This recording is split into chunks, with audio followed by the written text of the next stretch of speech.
예, 서로 인사 나누시기 바랍니다. 사랑합니다. 축복합니다. 예, 제가 견눈으로 봤긴 했지만 찬양을 하면서 이 모자가 빨간 후드티 입고 한 2초 동안 이제 찬양하다 순간 잊어버렸습니다. 그래서 누가 디테일을 보면은 신혼부부가 딱 여행 갔다 왔고 이렇게 류장로님 어째 빨간색을 안 입으셨습니다.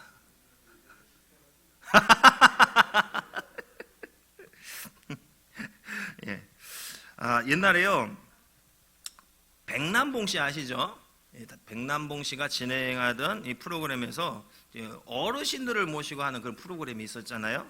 그래서 퀴즈를 내는 시간이에요. 그래서 할아버지가 퀴즈를 내고 할머니가 그에 대해서 답을 맞추는 그런 게임을 진행을 하는데, 할아버지가 문제를 내는데 이 문제의 답은 인꼬부부였습니다. 인꼬부부. 할머니가 답을 맞추게 하기 위해서 할아버지가 단어 설명을 합니다. 당신과 나 같은 관계를 뭐라고 하지? 딱 이게 질문을 해요. 그러자 할머니 하시는 말씀이 왼수지간.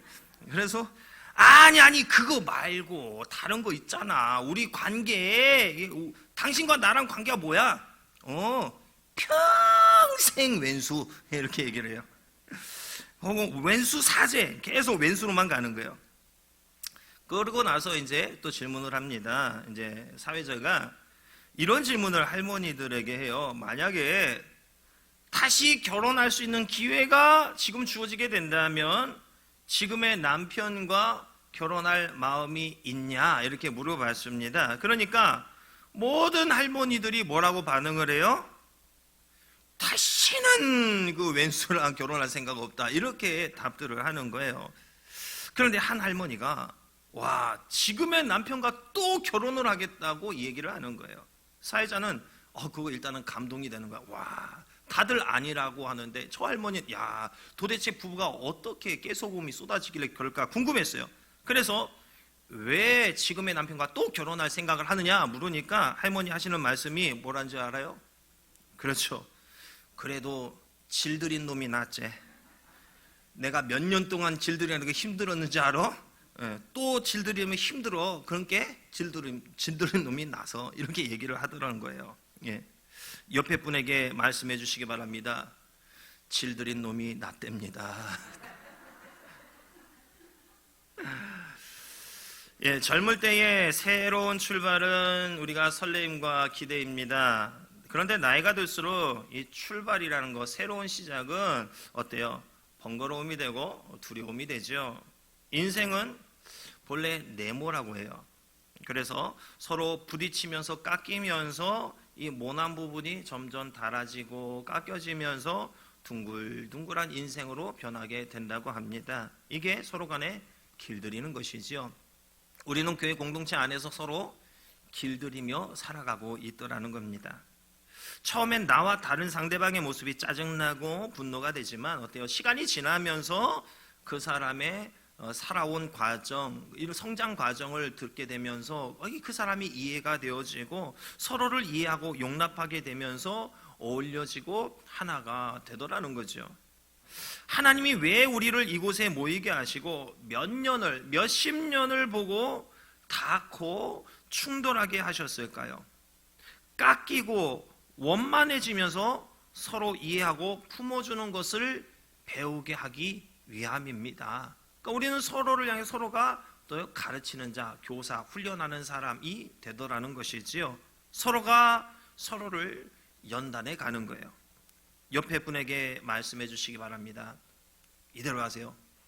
당신은 나의 동반자. 민망합니다. 알았어요. 음은 빼고 당신은 나의 동반자.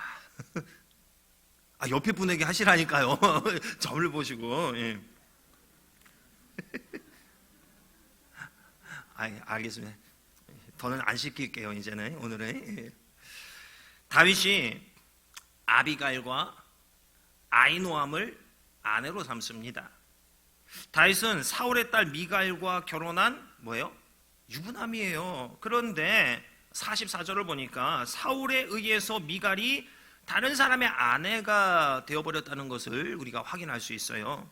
다윗은 어때요? 그러면 본인의 의지와 상관없이 싱글이 된 거예요. 사울 왕이 다윗의 아내를 다른 이에게 준 이 사실을 통해서 다윗에 대한 사울의 생각과 그 감정을 우리가 느낄 수 있고, 이로 인해서 다윗의 처지가 어떠했는지를 짐작할 수가 있습니다. 사울은 다윗을 완전히 배제시켰습니다. 계속 다윗은 도망 다녀야만 하는 운명이에요. 사울이 살아있는 한 다윗은 이스라엘 공동체에 들어갈 수 없어요. 영원토록 배제되어지는 운명이에요. 이에 다윗은 아내마저 빼앗기게 된 것이죠. 사울은 미갈을 발디라는 사람에게 줍니다. 왜 발디에게 준 것인가? 이 발디의 출신을 알아보면요, 그는 베냐민 지파 사람입니다.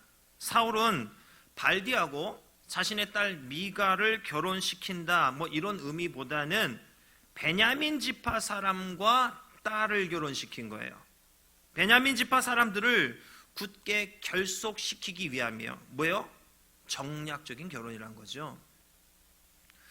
다윗은 아비가일 그리고 아히노암을 아내로 삼습니다.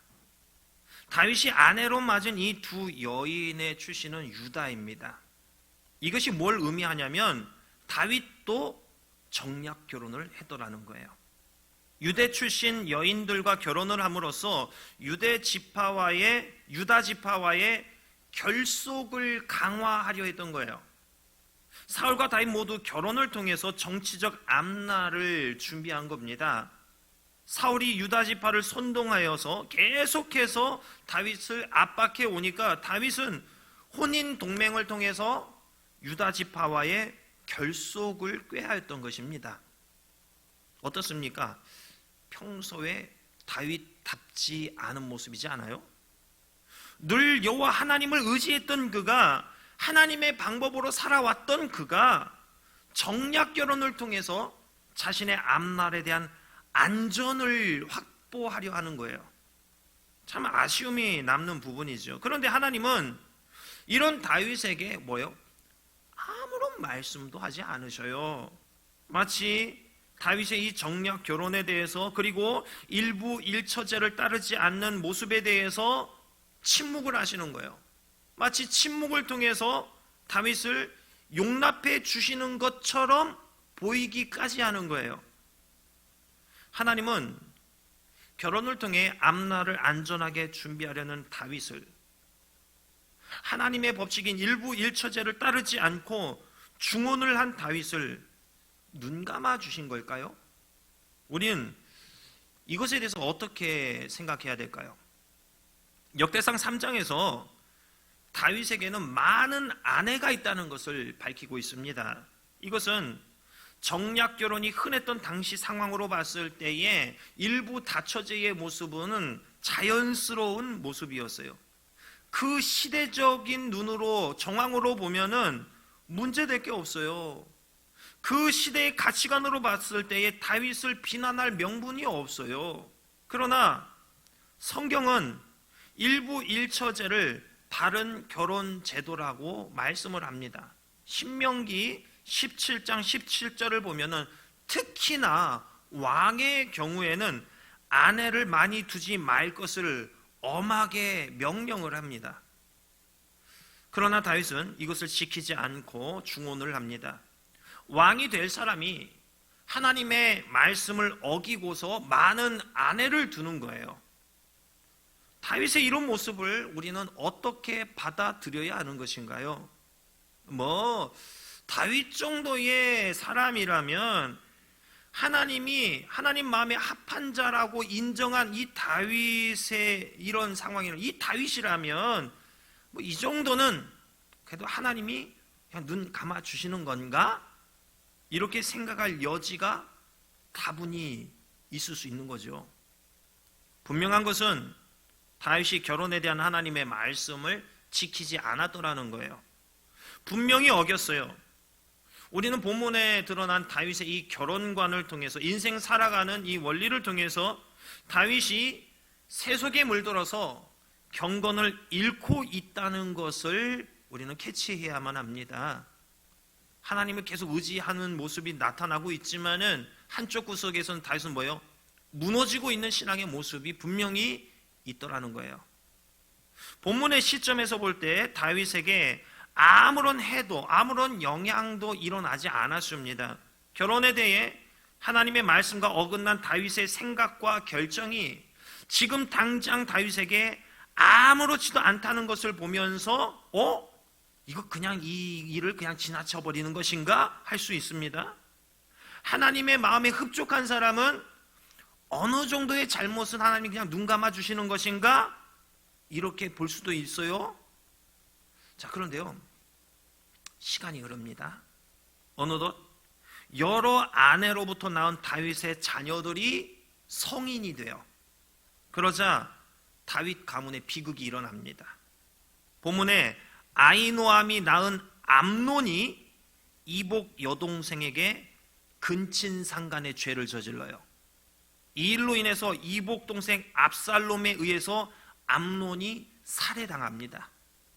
그리고 압살롬의 반역으로 인해서 다윗은 사울 왕을 피해 도망다녔던 그 모습으로 나이가 들어서도 또 도망다니는 인생이 돼요.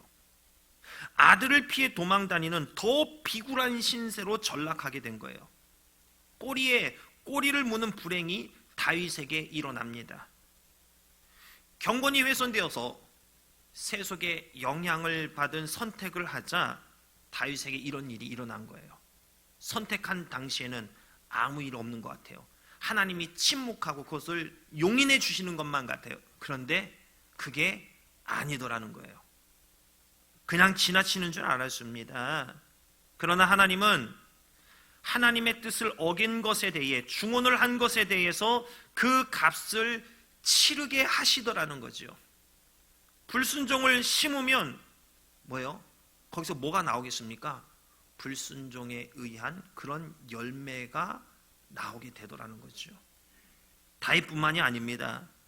솔로몬은 더 많은 여인과 정략 결혼을 했습니다. 그로 인해 아내의 숫자만큼 우상을 용납하고 드리게 되어서 결국에는 이스라엘이 우상으로 넘쳐나서 파멸하는 국가가 되게 하였습니다. 경건이 훼손되어 세속에 물든 선택을 하는 것에 대해서 하나님은 반드시 보응을 하십니다. 다윗 정도의 사람이라면 이 정도의 실수는 그냥 넘어가실 법도 하지 전혀 그렇지 않습니다. 우리가 하나님의 말씀을 어기고 아무 일 없이 그냥 지나친 일에 대해서 하나님은 기억하셔요. 반드시 그에 대한 열매를 맺게 하셔요. 콩 심은 데 콩 나고 팥 심은 데 팥 나죠. 콩을 심었으면 콩이 나는 거예요. 하나님의 말씀을 어긴 삶을 심었으면 어때요? 그에 대한 열매를 얻게 돼요. 울며 씨를 뿌리러 나가는 자는 기쁨으로 그 곡식단을 들고 들어와요.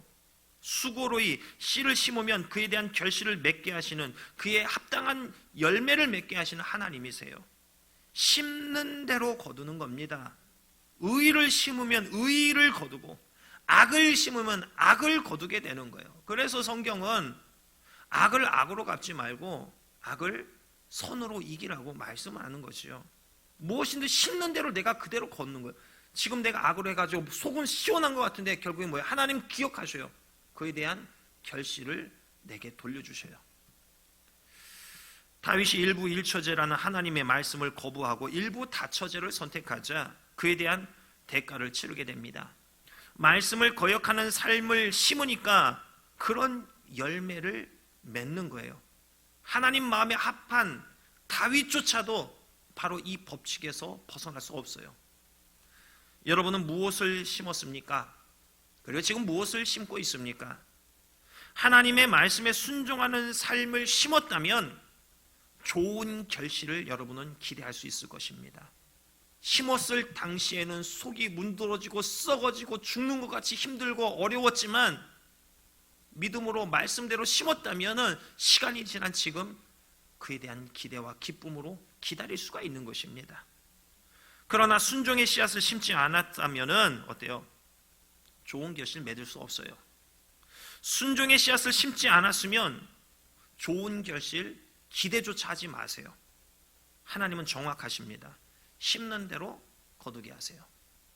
이게 의의 삶을 사는 사람에게 큰 힘이 되지만 그러지 못한 사람에게는 이게 참 무시무시한 사실이 되는 거죠. 두려움이 되는 거죠. 여러분, 대가를 치르지 않는 선택이 없습니다. 여러분의 앞날에 그러면 무엇을 심어야 하겠습니까? 다윗이 밧세바와 불륜을 저지르고 밧세바가 임신을 합니다. 이 과정에서 밧세바의 본래 남편인 우리아가 다윗에 의해서 간접 살인을 당합니다. 하나님은 나단 선지자를 통해서 하나님의 뜻과 계획을 다윗에게 알리십니다. 낳은 아이가 반드시 죽게 될 거라는 말씀이에요. 이 말씀은 바로 실행됩니다. 다윗의 죄악 가운데 낳은 아이를 여호와께서 치심에 심히 앓게 됩니다. 결국 일주일 만에 이 아이가 죽게 됩니다. 다윗이 회개하자 다윗의 죄를 용서해 주셨지만 아이를 죽게 하심으로써 다윗이 심은 씨앗에 대한 열매를 거두게 하셨습니다. 우리는 두렵고 떨림으로 오늘을 살며 하나님의 말씀에 순종이라는 씨앗을 심어야만 하는 줄 믿습니다. 우리는 하나님 앞에 철저해야 돼요. 그냥 지나치시는 게 없어요. 성도가 자신을 지켜 세속에 물들지 않게 하는 것과 경건을 지키고 유지하는 것이 하나님 앞에서 선하고 좋은 씨를 심는 모습입니다. 경건이 얼마나 중요하고 소중한 건지 몰라요. 세상과 구별된 성도의 모습을 확고히 하며 살아가시기 바랍니다. 여러분, 경건이 곧 나의 생명인 줄로 믿으시기 바랍니다. 아무리 의인이라 할지라도요, 죄를 행하면, 이 경건을 훼손하면 그 죄로 인해서 그 안에서 죽음을 맞이하게 됩니다. 에스겔서 33장 13절 말씀에 가령 내가 의인에게 말하기를 너는 살리라 하였다 하자 그가 그 공의를 스스로 믿고 죄악을 행하면 그 모든 의로운 행위가 하나도 기억되지 아니하리니 그가 그 지은 죄악으로 말미암아 곧 그 안에서 죽으리라. 분명하게 말씀하셨어요. 이렇게 이해할 수 있겠지요. 구원의 확신이 있어요. 내가 너를 구원해낼 것이다, 구원이 확실하다, 이런 응답을 받았다 할지라도 구원에 대한 확신을 가지고 있더라도 죄악을 행하면 어떻게 된다는 거예요? 하나님은 내 과거의 그 의의를 기억하지 않으시고 그 지은 죄로 말미암아서 그 안에서 죽음을 맞이하게 하시더라는 거예요. 내가 구원받았다고 우리는 절대 자만해서는 안 됩니다. 성도가 자신을 지켜 세속에 물들지 않고 경건을 지키고 이거 유지하는 거, 이게 너무나 중요해요. 너무나 소중해요. 우리는 죽는 그날까지 두렵고 떨림으로 살아야 됩니다. 나는 괜찮겠지, 이런 아니라는 생각을 품어서는 안 됩니다. 사회생활을 하다 보면 어떻습니까?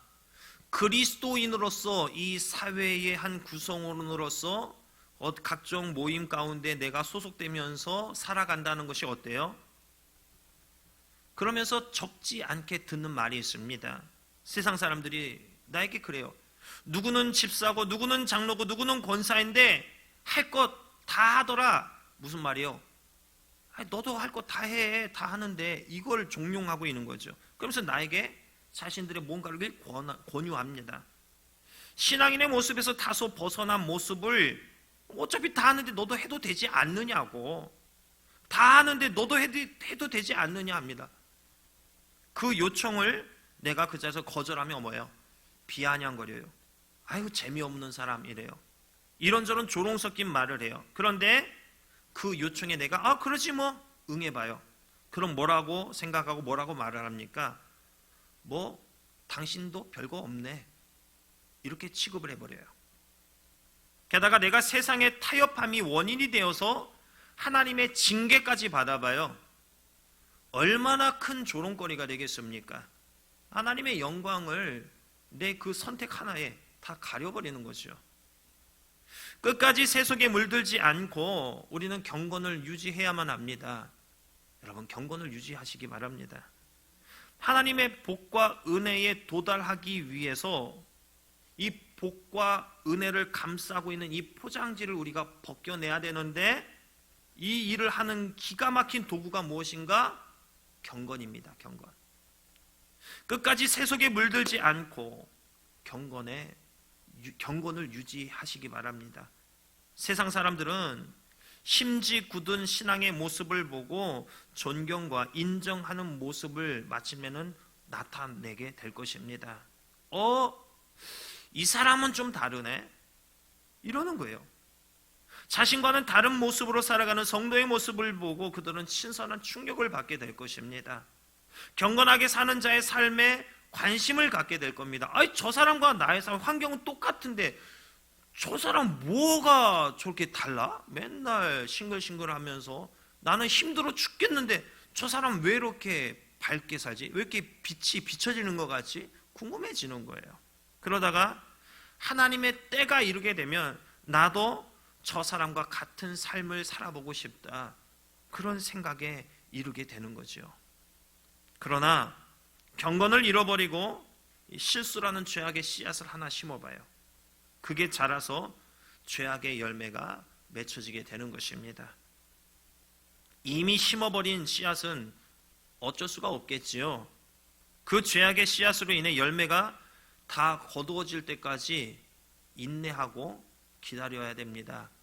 그럼에도 불구하고 경건한 삶을 포기하지 않고 끝까지 말씀을 붙들고 경건한 삶을 유지해 나가셔야 됩니다.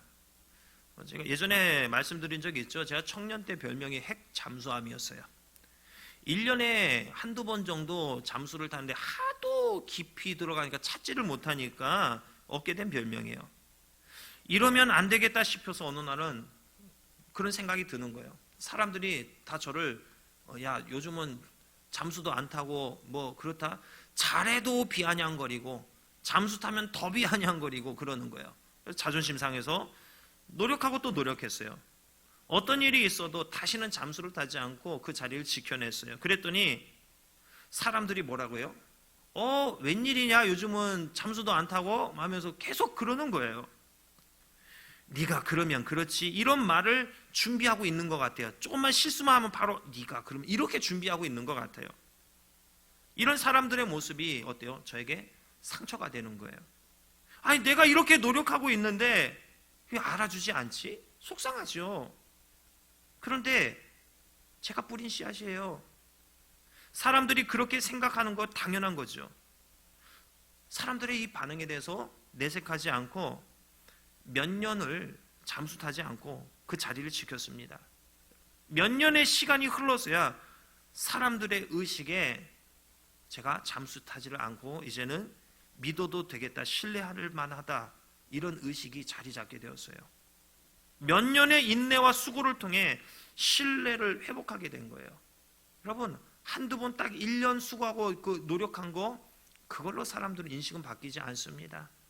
몇 년을 혹은 내 평생을 신뢰할 만한 삶을 살아내야 사람들이 인식하게 되는 것입니다. 무슨 말을 하려는 겁니까? 과거에 내가 뿌린 잘못된 삶이라는 씨앗이 결국엔 열매가 되는데 이것을 묵묵히 내 스스로가 거둬들여야 될 때가 있어요. 죄의 아픔의 열매를 내 스스로 거둬들일 때가 있어요. 왜요? 내가 심었으니까 내가 거두는 거예요. 그 열매가 다 걷어지는 동안 마음 상할 일 많을 거예요. 내가 이렇게 노력하는데 왜 알아주지 않는 거야? 이런 마음이 들어서 속상할 때 있을 거예요. 그러나 여러분, 포기하지 마세요. 끝까지 노력하시기 바랍니다. 인내하면서 걷어들이세요. 사람들의 의심이 거치고 인식이 바뀔 때까지 애쓰셔야 됩니다. 경건을 잃어버리고 실수했던 지난 날을 뉘우치고 굳은 심지로 끝까지 경건한 삶을 이루어 가시기 바랍니다. 내가 노력하는 것 남이 알아주지 않더라도 하나님 알아주시면 되잖아요. 끝까지 지켜나가세요. 그러면 하나님의 때가 이르면 하나님이 그 선하고 힘들게 심은 수고한 그 씨앗에 대한 열매가 맺어지게 해주시더라는 거죠. 본문은 다윗 인생에서 비극의 씨앗이 심겨진 순간을 우리에게 보여주고 있습니다. 경건이 훼손되어 새 속에 물든 이 선택이 결국 비극의 시작이 되더라는 교훈을 우리에게 전달해주고 있어요. 성도는 아무리 다급하고 막다른 길이라 할지라도 절대 넘어서는 안 되는 선이 존재합니다. 그것은 하나님의 말씀에 그어놓은 선입니다. 남들 다 한다고 나도 다 하는 것은 이거 합리적인 생각 아니에요. 성도가 살아가는 기준이 될 수가 없어요. 성도가 살아가는 기준은 이 세상에 있지 않습니다. 오직 우리의 삶의 기준은 하나님께 있어요. 하나님의 말씀에 있어요. 세상을 부러워하고 세상을 따라하는 순간 우리 안에 이 경건함은, 거룩함은 깨지기 시작하는 거예요.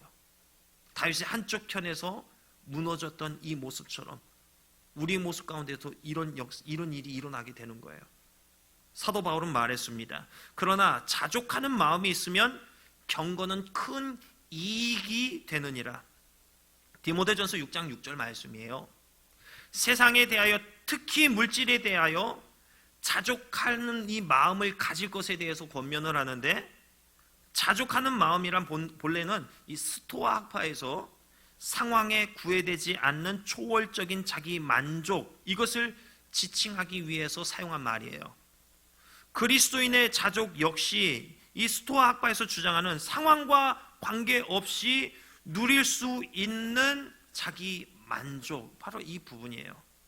변하는 상황, 변하는 조건, 환경, 사람에 의해서 요동하지 않는 거예요. 내 자리 끝까지 지키고 의의 씨앗을 계속 심는 거예요. 이게 자족함이에요. 그런데 세상의 자족과 그리스도인의 자족은 달라요. 세상에서 말하는 자족은 자기 노력에 의해서 스스로 충족되는 것이지만, 그리스도인의 자족은 그리스도로 충족되는 것입니다. 예수 그리스도와의 관계를 통해서 어떤 환경에서 내가 자족할 수 있게 되는 거예요. 그 힘과 원천의 에너지를 우리가 공급받게 되는 거예요. 예수 그리스도를 통해서. 아무리 연약한 사람이라 할지라도 당시 사도들처럼 학식이 없어요. 배움이 없어요. 고기 잡는 일에 평생을 헌신했어요. 그런 사람들이 바로 예수 그리스도로 인한 이 자족을 누리기 시작하니까는 성령의 담대함으로, 그 지혜로 사람들 앞에서 복음을 증거했더니 당대 지식인들이 놀라서 자빠지는 거예요. 본래 학식이 없는 범인이었던 저 사람들이 어떻게 이럴 수 있지? 깜짝 놀라는 거예요. 예수 그리스도로 인한 자족함을 누리기 시작하면, 그분께로부터 오는 능력을 힘입으면 우리는 초월할 수가 있는 거예요. 예수 그리스도로 인해서 어떤 상황에서도 흔들리지 않는 마음을 우리는 소유할 수가 있습니다. 그리스도인의 삶의 방식은 세상과 같을 수 없습니다. 그리스도인은 하나님이 세워놓으신 기준에 순종하는 삶을 삽니다. 하나님은 경건이 훼손된 삶에 대한 값을 치르게 하십니다. 심는 대로 거두게 하십니다. 대가를 치르지 않는 선택 없어요. 어제, 오늘 여러분의 그 사소한 선택, 그 선택마다 다 대가가 따라요. 의의 결실, 악의 결실, 대가가 따라요. 남들 다 한다고 나도 한다? 이제 이거 깨뜨리셔야 됩니다. 성도가 살아가는 기준은 세상에 있지 않아요. 오직 하나님께 있습니다. 세상을 부러워하고 세상을 따라하는 순간 여러분의 자족은 깨집니다. 경건과 거룩함 깨져요. 두렵고 떨림으로 오늘을 살아가시기 바랍니다. 하나님의 말씀에 순종이라는 이 씨앗을 심어 나가시기 바랍니다. 때론 고통스러울 수 있어요. 그러나 해야 돼요. 그게 맞으니까요. 여러분, 이 경건이 곧 생명입니다. 여러분에게는 이 생명이 있습니까? 여러분에게는 이게 꿈틀꿈틀 벌떡벌떡 뛰는 이 경건의 심장이 있습니까? 아무리 다급해도 말씀의 선을 지키며 경건을 지켜나가시기를, 그로 인해서 의의 열매를 거둘 수 있는 삶이 되시기를 주님의 이름으로 축원합니다. 기도하겠습니다.